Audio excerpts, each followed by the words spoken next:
என்ன கண்ணு நான் சொல்கிறது?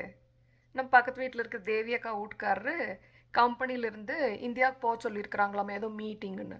அவங்களே காசெல்லாம் கொடுத்து இந்த படுத்துகிட்டே போகிற மாதிரியெல்லாம் ஃப்ளைட்டில் புக் பண்ணி கொடுத்துருக்குறாங்களாமா. தேவி அக்காவை கூட்டிகிட்டு போக முடியாது. அதனால் தேவி அக்காவுக்கு ஒரே கோபம். அவங்க வீட்டுக்காரர் போகும்போது பொருள் வேணும், அவரை பழியும் வாங்கணும்னு முடிவு பண்ணி பெரிய லிஸ்ட்டு கொடுத்துட்டாங்கோ. இதையெல்லாம் எனக்கு வேணும், நீங்கள் வாங்கிட்டு வரணும்ட்டு. என்ன லிஸ்ட்டுன்னு பார்க்குறீங்களா? தஞ்சாவூருக்கு போறவரே மச்சான் தாள தளத்தது வாங்கி வாங்க, தாள தளத்தது இல்லாவிட்டா மச்சான் கோள கொளத்தது வாங்கி வாங்க, கோள கொளத்தது இல்லாவிட்டா மச்சான் குடுமி வச்சது வாங்கி வாங்க, குடுமி வச்சது இல்லாவிட்டா மச்சாங்கார கரத்தது வாங்கி வாங்க, மச்சாங்கார கரத்தது வாங்கி வாங்க.